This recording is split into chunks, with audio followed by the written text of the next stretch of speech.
You all know it's impossible to talk about patient care and patient success without looking at the team. It's impossible to talk about front desk success without looking at the team. And it's impossible to look at marketing success without the team. So it doesn't matter what part of the life cycle you're looking at, you must incorporate everybody else. And there always has to be the context of what has occurred before and what needs to occur after. And of course, part of the discussions I'm having this week are how we got here by continually focusing on the providers and fee for service and units billed and visits per hour that got us here. And when we look at the other side of this to see the structure of how physio is being, by the way, your data and your science, which is totally legit before all this, to justify continuing it out the other side is going to be a mistake. And so broadening the picture and looking, again, I started with the whole team. So instead of just focusing on the provider with the patient in a clinic, let's incorporate some of these other studies and social determinants of health and access to care. And not, it's funny, direct access, right? Direct access to put a patient in front of the provider. No.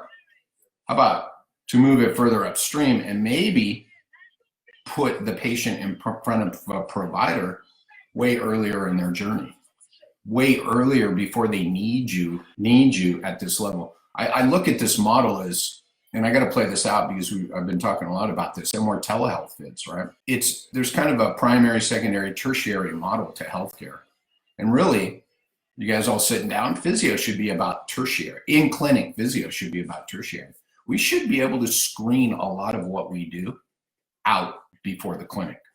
And believing, you guys have heard this a million times, believing everybody that calls a clinic should be, good morning, Robert, should be scheduled, should have to waste their time, money, and energy to sit across from a provider is old. Oh boy, if you didn't think, by the way, I said that all the time, look at my Instagram feed, but since last month, believing that people need to be in the clinic will be the end of your profession, will be the end of your existence. Even surgeons and stuff, right? Going forward, there will be online assessments and there will be online evaluations before that person ever gets in front of you, face-to-face, person-to-person, physically, sorry, because this is face-to-face. So this is all going to change. So the research validating that, yes, money is saved when a patient is in the clinic disregards the research further upstream that shows we should have never gotten to that point. So telehealth fits in really well with this too, when we talk about your front desk role now, right? And again, when you hear this, and I'm going to type it in every time, remember what I'm sharing with you about now will help you on the other side. When we think about the other side of this, right, everything I'm sharing with you today will work on the other side. I've tweaked nothing to accommodate what we're facing today because what I'm sharing with people today and what should be done today is what you should have been doing a month ago, 2 months ago, 3 months ago. And it's what I've been training people to do, and it's how I set people up for patient success and business success. So it's the same skill. So just understand that you're not learning something new. And if your mindset has been shifting this way anyway, then you're ahead of the game. And again, with the lead and I just gave you guys and where we're going with all this is understanding this person on the other end of the phone, understanding this person across from you, understanding this person that you're going to call back who says, I need your help. And we know today, April 7th, we have less of those calls. We know April 7th, right? People are calling and asking different questions. And that's okay from the context of what I'm sharing, because this is going to make you, if you're the front desk person right now, and your actual front desk person, it's going to make them into a better person, better in their role out the other side of this. When we think about what's going on today and now, right, it's getting quickly to the needs and the wants. And let's not overemphasize the needs, right? Because what people need, they can get anywhere. And I'm going to tell you a little secret here. They can get a result just about anywhere. Because right now they can have their needs met by a personal trainer posting online exercises if they want to move more. They can have their needs met by a nutritionist online You realize the nutritionists were way ahead of this game because they didn't feel like they had to be in someone's house making their food or have the person in front of them to make the food, right? The RDs like Patrick Berner, the Fuel Physio, right? He's been running virtual stuff forever. Sharing menus, sharing shopping lists, sharing pictures of meals has always been their value. They never saw themselves as someone that had to be in their house cooking with you. And that's kind of the mind shift we're going through. So the needs are different, right? The needs are, I need someone to help me with my knee pain. The needs are, I need physical therapy. Well, we have to get people off that mindset and find out what they want. So this is the huge takeaway from today, is figuring out what people want is what you need to do now. Figuring out what people want on the other side of this is what you need to continue to do. And like everything else I've shared, it's far more important today to figure out what people want. Because when you figure out what people want, you can connect with them better. You can build a better alliance. You can build more trust. You can decrease their fear, doubt, and uncertainties when you know what they want. I need to eat. What do you want? What do you want? Right? So I think that's the best analogy. I need to eat. I need to get my knee treated. Well, what do you want? Right? I want to be able to get up and out of my chair at home without pain. Anything else? What about walking? What about all this? Nope, just up and down out of the chair. Cool. Right? Now you have a story. You already have part of the story. I got knee pain. I got knee pain. I want to get up and down out of my chair where I sit all day. Okay. Right. That's a whole nother discussion, but yeah, okay, good. I know your starting point. And what do you want? I want to be able to run a marathon in May, right? So the need, this is when this person calls your clinic and says, I have knee pain. Oh, great. Let's get you scheduled for physical therapy. And one of them's get in and out of the chair without pain, and the other one's to run a marathon in May. The majority of people out there are putting those people on the schedule with knee pain Thursday at 10:30, and that's it. Well, if we know the wants beforehand, then the person answering the phone can start this path of patient success far earlier. That's today, that's tomorrow, that's a year down the road. That's very straightforward, right? I tell you guys, of my secret callers I do, greater than 98% of them, so we don't have much room left there, never ask me what I want. They ask me my diagnosis. And they schedule me for physical therapy. So they schedule me for my needs. And again, I can hang that phone up and find another place that will meet my needs. Could be a massage therapist. Could be another physical therapist. Could be a personal trainer. Could be an acupuncturist. We can go down the list of everybody that we complain about is stealing our business. And by the way, are all in the same boat we are, because they're all hands-on. I haven't seen a personal trainer that missed a beat with getting content out there. Who said, look, my people don't need to be in the gym. So the way we differentiate ourselves is through the wants. And so again, so let's talk about this.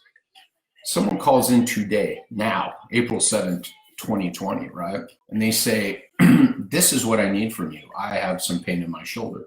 And I had this pain before this happened, and I now still have it, and now's the time to take care of it. Well, we're on April 7th. So this person is calling saying, my need is to get my help for my shoulder. Well, what do you want? By the way, wants today are even going to shift over the next months as the news change. Because that person who needs help with their shoulder has been watching the same news as you have.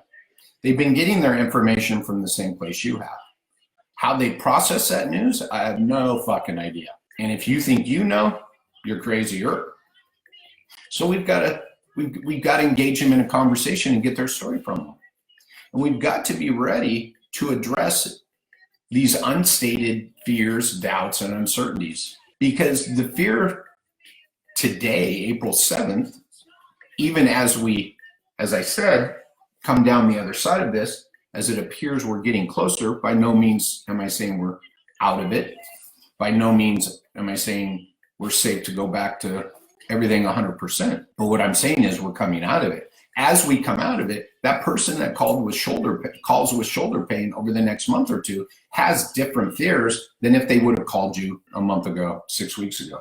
Your front desk and or you must address these fears. Based on what? Based on their wants. And this is where I'm going to bring this in, because I think it's important, because I still see a lot of the discussions in our profession from the very small world I live in called social media. Our profession is having a hard time. And by the way, I see this in other countries. So I'm going to just say it's broader than just us. Is our profession's having a hard time to see where telehealth fits. And I'm like, well, it fits where your patient needs it. How you like that? And write that one down. Telehealth fits where your patient needs it. Well, telehealth isn't physical therapy. Well, neither is fucking exercise. Neither is fucking manual therapy. Neither is fucking ultrasound. Neither is your Ultra-G. None of those were physical therapy. So if you want to define what physical therapy was, it was never about a treatment. Telehealth is a treatment. If I know what you want, then I can make sure that you get the things you need. Again, I'm hungry, right? It's the perfect analogy. So if I get into what you want from me, and again, telehealth has now been added as another treatment option. And my front desk knows how we serve. So let's back this up a little bit more. My front desk knows how we can best serve people. Because during the first phone call, as always, using the 10-point checklist, you should be getting expectations. Expectations are all about wants. And you could argue on a deeper level, they're all about needs, but we'll have that discussion another day. They're all about wants. So during getting your story and your wants and needs and building this out and managing expectations and setting expectations, mind you, I'm talking about the front desk person. I'm not talking about the provider here. They then find out that there is some fear around being around people still and increasing that social circle. Your front desk now starts the conversation to deal with these wants. I don't want to come sit in a waiting room next to two other people. I don't want to be in a gym within 8 feet of other people. Those aren't needs, they're wants. And your front desk says, well, Jerry, right? And they hear this, well, I'm just a little worried about coming out. You know I need to get this taken care of, and I didn't know who else to call, but I want to call you and see if you could help me with this. Well, boy, if you don't know the fears, doubts, and uncertainties at that point, and you're only selling the services you have, you're going to lose, because they'll call the place that handles it in the way I'm going to say next. Is that I hear you, Jerry, and I understand your fear around this, and that's our fear here too at ABC Physiotherapy. And that's why I want to let you know about some options, some different opportunities we have for you here. We're going to have you come in for your first visit to meet with your physical therapist, your expert, who's going to help you with that shoulder pain. And this is the way we've set up the practice, so you won't be in the waiting room with sitting next to other people and everything. And we have private treatment rooms, and you tell them that. And then you mention how during this evaluation, your expert, here's the other thing. When you tell the person how their plan of care is going to play out from the front desk, you just stole the expertise from the PT, from the provider. You have to set the provider up for success. So when you tell this person that they will be meeting and they will have a private room to go through that evaluation, you're also setting them up as the expert that you and your expert, and if you're looking at the schedule, please use their name, Dr. So-and-so, if they're a doctor, if they have their DPT, then you tell them how you're going to come up with a plan of care. And what I wanted you to know, Jerry, is here at ABC Physiotherapy, we have included, and I call them video visits, we have included what maybe you saw as telehealth, but we're calling them video visits. And that can be be incorporated into your plan of care based on what you and your provider decide is the best plan of care for you. Well, fucking A, if fear, doubt, and uncertainty didn't just go down, and if trust didn't just go up, maybe this person then went, oh, that's great. Thank you so much. Or maybe this person then says, well, I really don't even want to come in for the first visit. I'm too worried. Well, okay, Jerry, we have that option too with this telehealth that I described, these video visits. This is your front desk, who, by the way, was the entry point to your business, now is the entry point to probably the existence of your business. Remember, posted this early on, cramming the top of the funnel is gone. If your strategy was to cram the top of the funnel and just get everybody scheduled and then let people drop off and hope you had about 60% of them, 70% of them left, not going to work. Because those people who have any fear, doubt, and uncertainty around the things I just addressed are not going to arrive. They're going to drop off faster than they would have in the older model. They're going to drive up and leave. They'll stay for the eval, they'll leave, right? So wants and needs. This is what must be done now. And then coincidentally, that conversation doesn't change at all. So when I say this is for the long run, it's for the long run. This is for the long run, all right? So maybe, we're 20 minutes in. Maybe it's time to start dropping these below 20 minutes again. But being we're at 21 minutes and I've gone over, maybe I should just keep going over. I don't know. But we'll get back to the 2020, and I think we're closer. So the takeaway today is the role now is really focusing on the wants, really listening, moving this discussion further up, because that mindset of getting people scheduled, if I just get people scheduled, they convert. That was a fool's game before. That was a game of Russian roulette. It was a game of flipping the coin. Now it's a business killer. If you believe your client, customer, patient has to be in your clinic for you to run a successful business so that you can convert them and or show them value, it's not going to happen. Your business will not come back stronger. Remember, this is wiser and stronger. This isn't wiser and the fucking same. So one eye towards the future always. And this is the eye towards the future. I don't know who coined this phrase, but this hybrid model, and it's not hybrid. This is what's so fucked up is people see telehealth as a separate, I'm starting a telehealth business. I'm bringing telehealth in. Well, telehealth's not physical therapy. Well, neither is the fucking Alter G. Neither is the fucking ultrasound machine. Neither is exercise. If we let treatments define us, which everybody loves to do, manual therapy sucks, right? Only exercise, only this, only manual therapy, no we're letting treatments define us. The wants and the needs. Can we deliver on that? Can I help you with that? Yes, I can. And let me tell you how I can help you. And you can't help someone with knee pain if you don't know what they want. This is it. This is what needs to be done now. Now, let me go back a little bit because I'm telling you how to manage these new people, these inquiries. And this is now coming out, right? It's the same thing with the people you were treating before.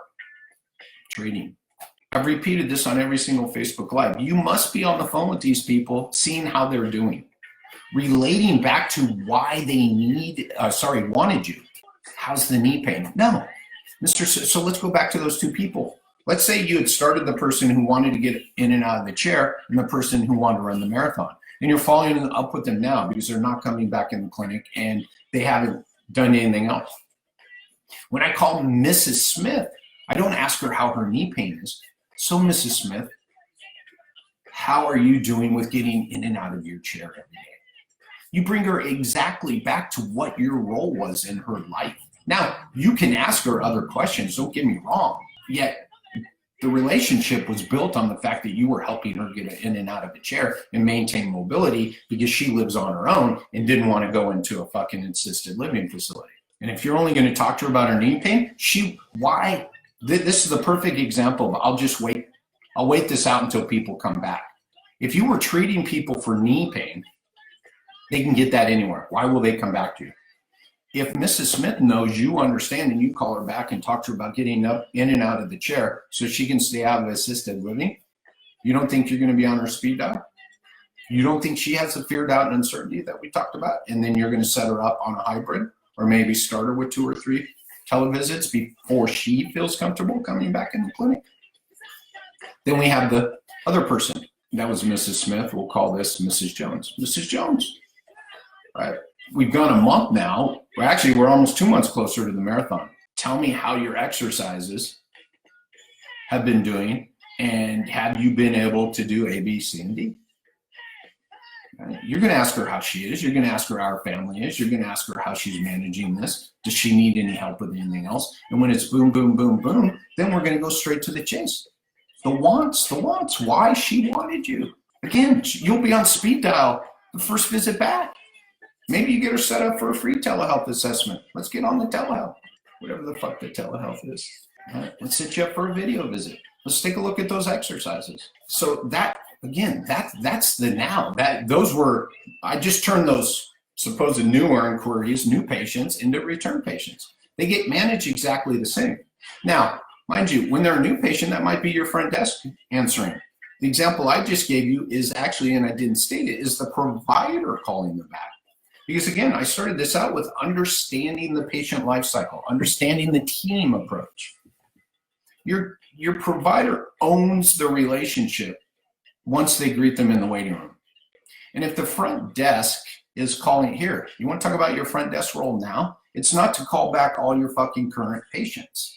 That's what they're not to be doing right now. They can call old, discharged, happy patients. They can be manning the phone. By the way, someone should be manning your phone right now. You want your phone answered.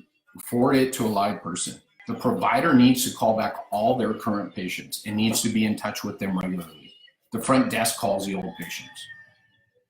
The front desk deals with all the incoming phone calls now. Yeah, thanks, Sonny. So, Sonny, why don't you just type in, I assume, are you sending the EMG to the people? So Sonny just said they're doing, EMG feedback right now on telehealth. So, I actually had a call with some people and we talked about being ready, right? So you're ready in advance to send the equipment that people need for the telehealth visit. And if I'm not mistaken, Sonny has sent equipment to some of his current patients. So they have the TheraBands, the weights, whatever else, the EMG machine. So the patient, right, wants and needs, right? Hey, Jerry, we've been thinking about you. We knew you need this, so we sent this to you in advance. So we're ready to get going with it. Yeah. That's all right, Sonny. No, I want to use that as the example, my man. So Sonny and I have spoken about this, and I loved it. So if I truly have your best interest in mind, and this isn't just a treatment modality, this thing here, this screen, then, right? Then I make sure you have the resources for success. And again, who's going to be on speed dial on the other side? Remember, it's stronger out the other side. It's wiser. It's wiser and stronger. And also, I like this approach because it gets people out of this mindset that I can't deliver what I need to deliver via telehealth, so I shouldn't do it. It's like, oh, get outside your box, please. What happens if we just send them the fucking shit they needed? Oh, that's different. I know my man Patrick Myers, he has YouTube videos ready to show people how to do like a self-exam for shoulders, low backs, how to do exercises, right? Plus it's me and you here. I can show you how to do that stuff. So there are different strategies around this. You just have to go, okay, what would I do? And start there. What would I do in a live visit? Now, what resources are available to me? Jesus Christ, Amazon can get something to their fucking house faster than, they could get to your clinic.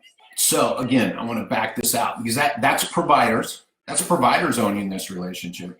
And I wanted to, so that was a great segue into this patient life cycle. And this is what I started together. It's all woven together. And the way that patient is set up for success is the way they were handled before in the patient life cycle. So I talked about this last week. People posting, we called everybody. Nobody scheduled the telehealth visit. And everybody wants to solve this little problem. And I'm like, cool, solve the problem today. But let's figure out why. Because the why of that is bigger. Because the people I know managing their patients through a life cycle moved people into what was necessary for them, whatever that was. The people I know that were managing a patient through a life cycle were on the phone with their patients by Monday, Tuesday, checking in with them. And it had a structure in place and a plan in place to continue to follow up with them to make sure they knew, if nothing else, that I'm here for you. And again, that trust has a multiplier on it. So the trust you build today has greater ROI than the trust we built before this. And I'll say this again, the trust you had prior to this 6 weeks ago has been chipped away at. So you got to start building trust again. And what better way to build trust than have the right person call? The provider calls if you have the relationship. The front desk calls, right? And then you call to be a resource. Then you call to check in on their getting up and down out of the chair, not their knee pain. These are the skills that will get you through this, by the way, and then will help you grow that. Yeah, grow the practice after, so you can come out stronger. And again, I wove the telehealth thing in here because I think it's a great option. It's a great option right now for you and your patients. So keep talking about this. Your success, right, flows from patient success. How can I set the patients up for success? Well, they all need to get on telehealth. No, they don't, right? Figure out who can benefit from them, set up a process for it, and then deliver it. And the people who aren't the right fit for telehealth, there's a process. I just took you through it. I've taken you through it for 5 weeks now. You should still be in touch with the people that haven't scheduled anything with you. Yeah, Kelly, for sure. And Kelly, for context, Kelly's in New Orleans, right? Which is, and just bear with me on this, is a little more just in this curve process. You're starting to see some of the impact of some of this stuff. And so I would highly encourage you, Kelly, to keep asking the questions you've been asking, because believe it or not, this is a point in time when people are actually ahead. They're almost like in the future for someone like Kelly. So they can tell you what's been going on and what's been useful.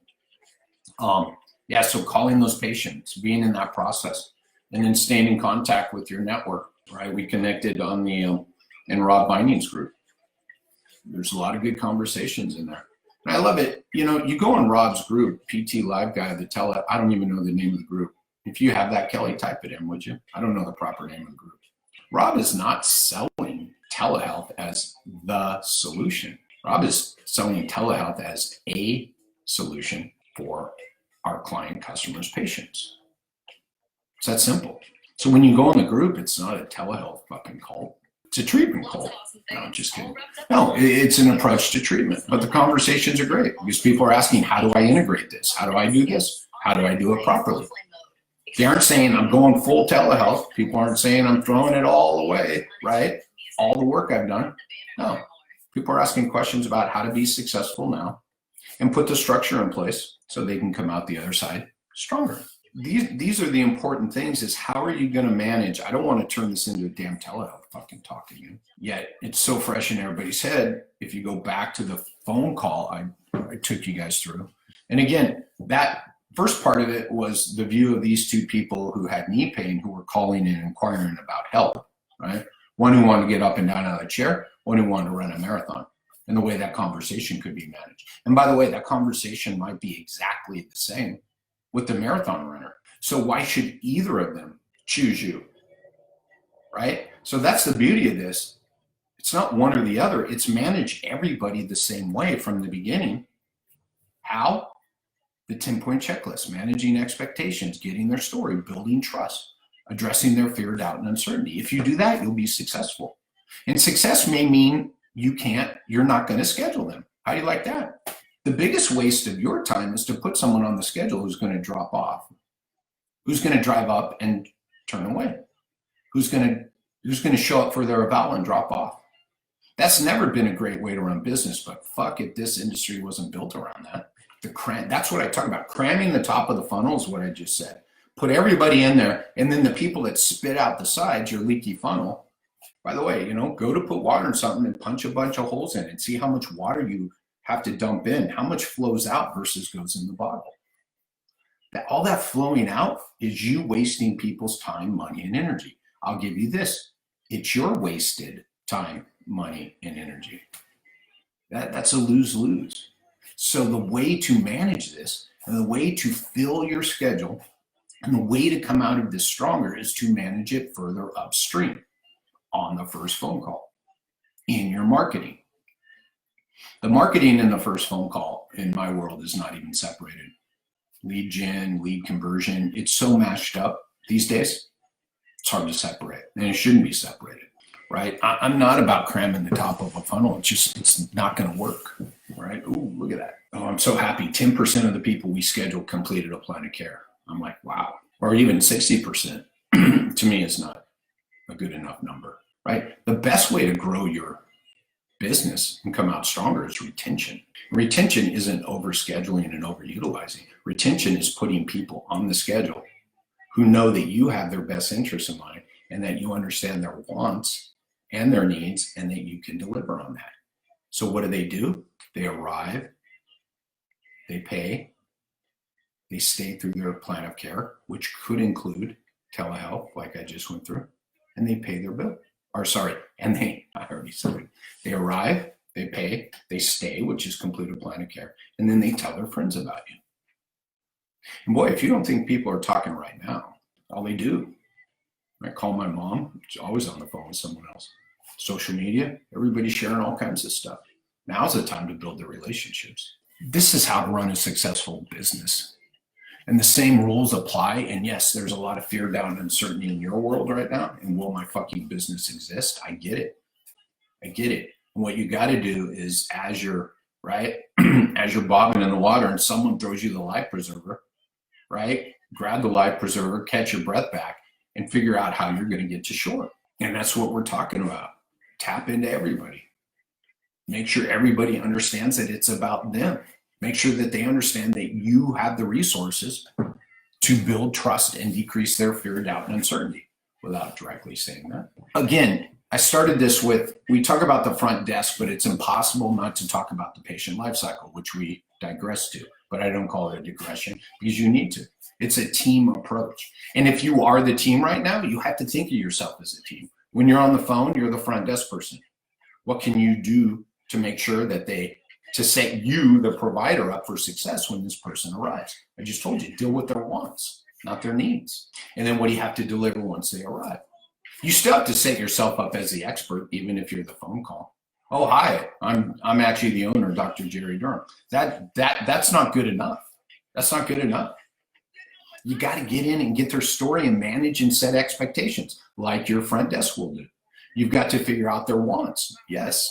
Right? So it doesn't matter who the team is. You may be every role in the team right now. You still have to think and manage it in this life cycle, because someone on the first phone call is different than someone sitting in front, the same person sitting in front of the provider. That's where we are with all this. Hey, Jerry, it sounds like a lot of the same stuff you're always talking about. So it must work. It must be what we need to do. And I love everybody joining in the discussions now and pushing back on a lot of what's going on today. I'm like, right, how we define physical therapy. Well, no shit. We poorly defined it before this. Telehealth isn't physical therapy. Neither is your Alter-G, neither is your exercise equipment, neither is anything you do in the clinic physical therapy. We were never defined, and we got here defining ourselves by what we do. Right? And I'm talking about get people's wants so you can tell them what you will deliver. And then it's about that person in front of them and their goals. That's what we deliver. That's what differentiates us from someone else. And if you wonder why I always thought about this. The massage therapist literally has nothing to do but talk to the person the whole time, right? And what I always found was the massage therapist was always asking, and talking about what that person was doing, what they needed. And they were better at, you sitting down, the massage therapists were a lot better at getting their stories and setting and managing expectations and finding out the wants. Kelly just asked, I have a few working mom patients who are healthcare providers. So by the way, I love how you got to that, because the first thing I'm thinking is moms. So therefore their kids are at home. So by the way, this is so funny. Kelly typed this in. I love the way the universe aligns. I was thinking this morning about seeing all the moms everywhere. By the way, they were there before, doing what they do, and now doing it all at the same time, at the same moment, in the same location. And I always have the utmost respect, as someone who does not have kids, I always had the utmost respect for people with kids, because I always found life to be somewhat difficult and fairly difficult with no kids.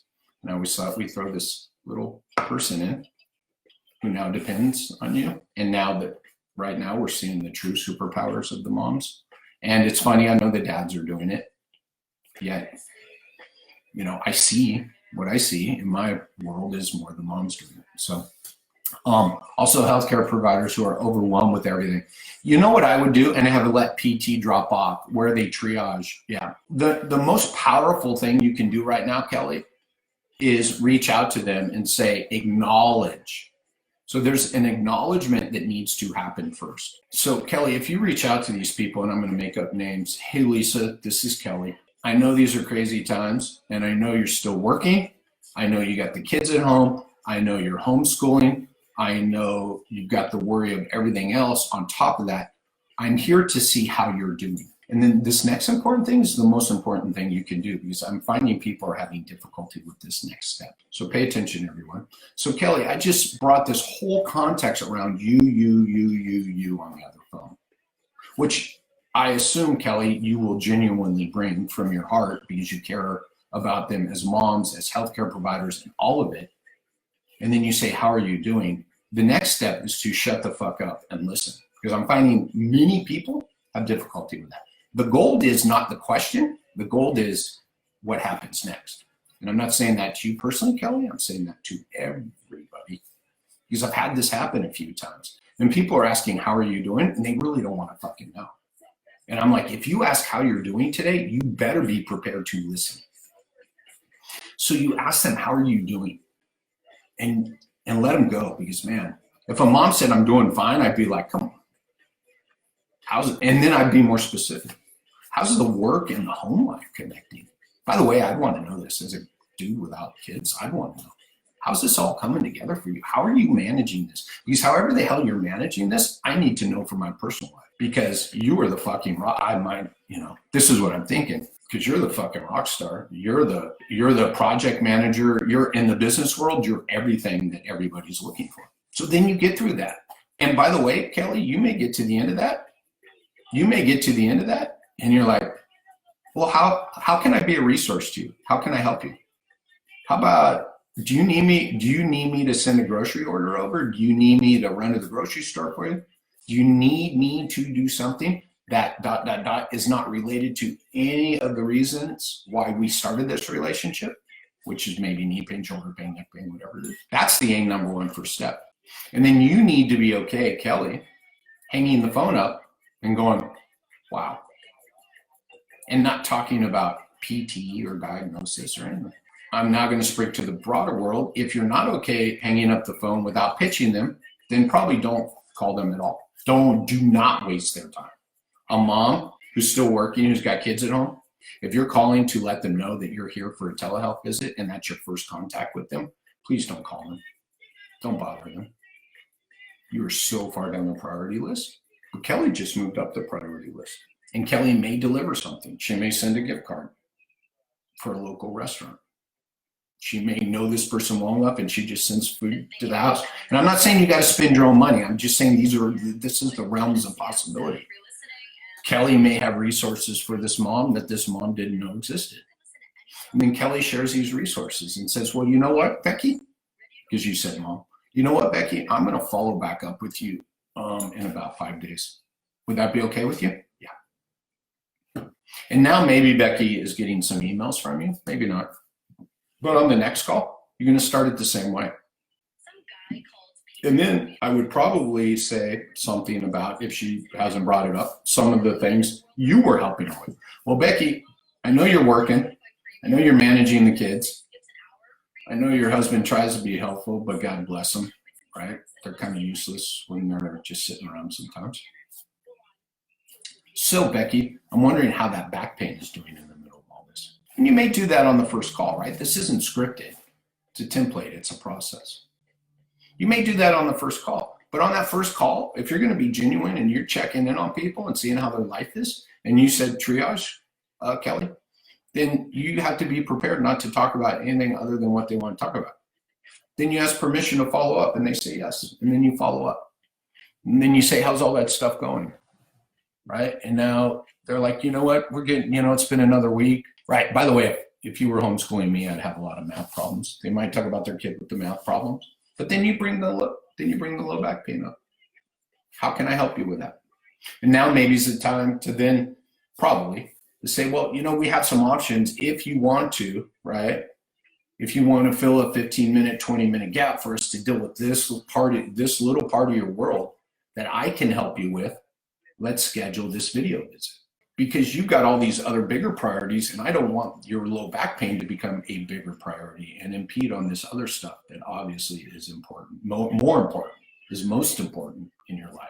And then you let them choose. That's the beauty of this. They choose. Where does the back pain fall in their priorities? And if you do this with every single patient, Kelly, by the way, Kelly, if Becky never takes you up on anything and you check in with her every 7 to 10 days, you don't think coming out the other side of this, you're going to be a priority. By the way, it's no different than your friends and your family and everything else. Yeah, Brent made a good point. Just ask open-ended questions, right?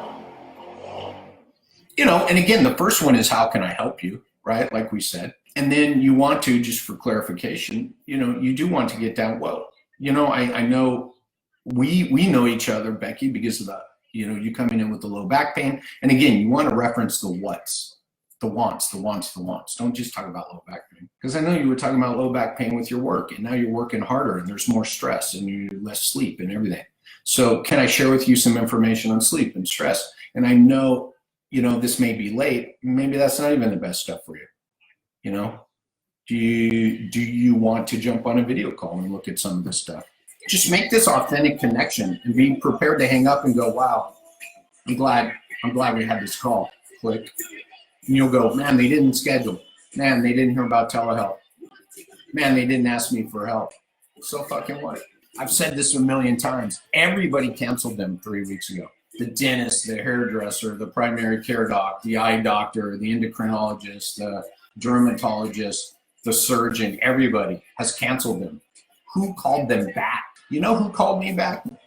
My fucking dog groomer. My dog groomer called me back. So who called them back? Kelly called them back. Why'd she call you? She just called to see how we were doing. She actually offered to go grocery shopping for us. She offered to send us something. She offered to do something. Doesn't have to be money. And then Kelly called back again. Yeah, she called back again. And then she called to check in on my back. Wiser and stronger. I appreciate those questions, and hopefully those help. And I like repeating those because those are the first things, Kelly. And you're at that point right now, and I'm glad you asked it, because you're at that point where you need to start that stuff now. Everybody you cancel, everybody who canceled themselves, you need to get back in touch with. If you were treating them, you need to call them. If they were on the schedule maybe and they hadn't arrived yet, and you have a front desk person, they need to call them. It's that simple.